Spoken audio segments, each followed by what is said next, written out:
ایک سوال ہمیں یہاں مقامی لندن سے نجم صاحب نے پوچھا ہے۔ جیسا وہ سوال پوچھتے ہیں کہ صدقہ کون لے سکتا ہے، یعنی کون مستحق ہے؟ بسم اللہ الرحمن الرحیم۔ جو ان کے سوال کا پہلا حصہ ہے کہ صدقات کا کون مستحق ہے، قرآن کریم نے اس کی تفصیل بیان فرمائی ہے۔ چنانچہ سورۃ توبہ میں اللہ تعالیٰ فرماتا ہے، اعوذ باللہ من الشیطان الرجیم، بسم اللہ الرحمن الرحیم، انما الصدقات للفقراء والمساکین والعاملین علیہا والمؤلفۃ قلوبہم وفی الرقاب والغارمین وفی سبیل اللہ وابن السبیل فریضۃ من اللہ واللہ علیم حکیم۔ تو اس میں اللہ تعالیٰ فرماتا ہے کہ صدقات جو ہیں وہ فقراء کے لیے ہیں، جو محتاج لوگ ہیں، غریب لوگ ہیں، ضرورت مند ہیں، والمساکین اور مسکین لوگ۔ اور مسکین کی تشریح قرآن کریم نے دوسری جگہ یہ کی کہ ایسے لوگ جن کی آمد تو ہے لیکن ان کی آمد ان کی ضرورت کو پوری نہیں کرتی، ان کی جو بنیادی ضرورتیں ہیں، جائز ضرورتیں ہیں، یہ نہیں کہ وہ اپنی ضرورتوں کو بڑھاتے چلے جائیں، بلکہ جو ان کی بنیادی ضرورتیں ہیں اور جائز ضرورتیں ان کو وہ پورا نہیں کرتی، تو ایسے لوگوں کے لیے۔ اور پھر والعاملین علیہا، یعنی ان صدقات پر ان کو اکٹھا کرنے والے، ان کے لیے محنت کرنے والے، وہ سارے انتظام و انصرام اس کا کرنے والے، ایسے لوگوں کے لیے بھی کچھ اس میں سے خرچ کیا جا سکتا ہے اگر وہ ضرورت مند ہے۔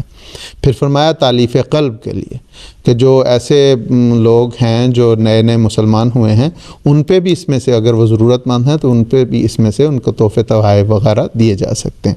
پھر فرمایا غلام کے آزاد کرنے کے لیے، کوئی غلام ہیں ان کو آزاد کرنے کے لیے وہ خرچ کیے جا سکتے ہیں۔ پھر ایسے لوگ غارمین کہہ کے بتایا کہ ایسے جو مختلف بوجھوں میں دبے ہوئے ہیں، قرض دار ہیں، مختلف چٹیوں میں پڑ گئے ہیں، کوئی ایسی غلطی ہو گئی جس کی وجہ سے وہ کسی مالی بوجھ میں آ گئے ہیں، ان کے لیے، ان کی مدد کے لیے۔ پھر فرمایا کہ اللہ کی راہ میں ان کو خرچ کیا جا سکتا ہے، اور فی سبیل اللہ، اور پھر کہا کہ وابن السبیل، یعنی فی سبیل اللہ الگ اور وابن السبیل مسافروں کے لیے۔ تو یہ بنیادی طور پر یہ جو بہت اہم 8 مصارف قرآن کریم نے بیان کر دیے کہ صدقات یہاں خرچ ہو سکتے ہیں۔ حضرت مسیح موعود علیہ الصلوۃ والسلام اس آیت کے ضمن میں آپ فرماتے ہیں، وہ میں پڑھ دیتا ہوں، اور اس میں اس آیت کی وضاحت بھی آ جائے گی، اور حضرت اقدس مسیح موعود علیہ الصلوۃ والسلام کا ارشاد بھی اس میں کہ کون کون لوگ ہیں، اور بعض وضاحتیں بھی۔ حضور فرماتے ہیں خیرات اور صدقات وغیرہ پر جو مال دیا جائے اس میں یہ ملحوظ رہنا چاہیے کہ پہلے جس قدر محتاج ہیں ان کو دیا جائے۔ ہاں، جو خیرات کے مال کا تاخد کریں یا اس کے لیے انتظام و اہتمام کریں، ان کو خیرات کے مال سے کچھ مال مل سکتا ہے،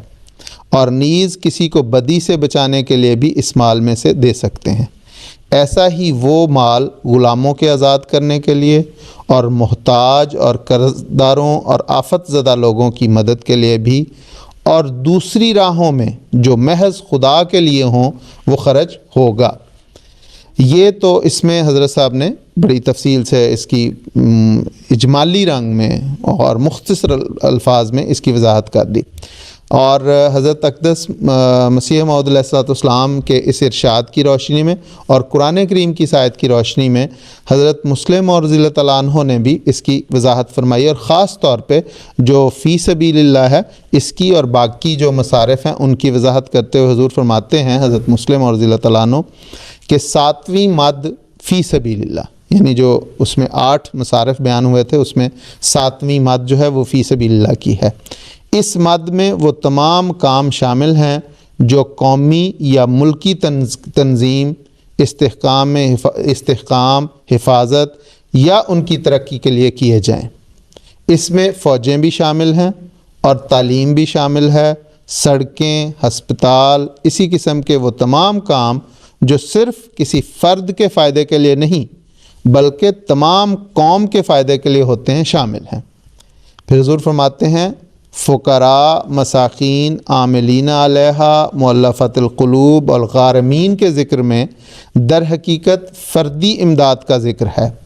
اور اس کے بعد ابن السبیل کا لفظ رکھ کر یہ بتایا گیا ہے کہ بعض اوقات ایسے کام پیش آ جاتے ہیں جو کسی فرد کی طرف منسوب نہیں کیے جا سکتے بلکہ قوم کی طرف یا ملک کی طرف منسوب ہوتے ہیں، اور اس قسم کے کاموں میں اجتماعی خرچ ہوتا ہے جو ملک اور ملت کے استحکام اور ترقی کے لیے کیا جانا ضروری ہوتا ہے۔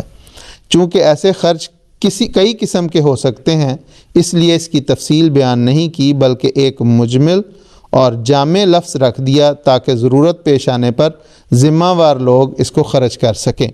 تو یہ دو اقتباسات حضرت مسیح موعود علیہ الصلوۃ والسلام کا ارشاد اور حضرت مسلم اور رضی اللہ تعالیٰ عنہ کی جو تفسیر ہے، جو تفسیر کبیر میں حضور نے بیان فرمائی قرآن کریم کی آیات کی روشنی میں، یہ پتہ چلتا ہے کہ صدقات اور خیرات ضرورت مند لوگوں کے لیے اور ایسے لوگوں کے لیے ہیں جو وہ مختلف چٹیوں میں پڑے ہوئے ہیں، غلام ہیں، یا قومی ضرورت کے لیے مختلف کاموں کے لیے صرف ہو سکتے ہیں۔ یہ تو تھا پہلا حصہ۔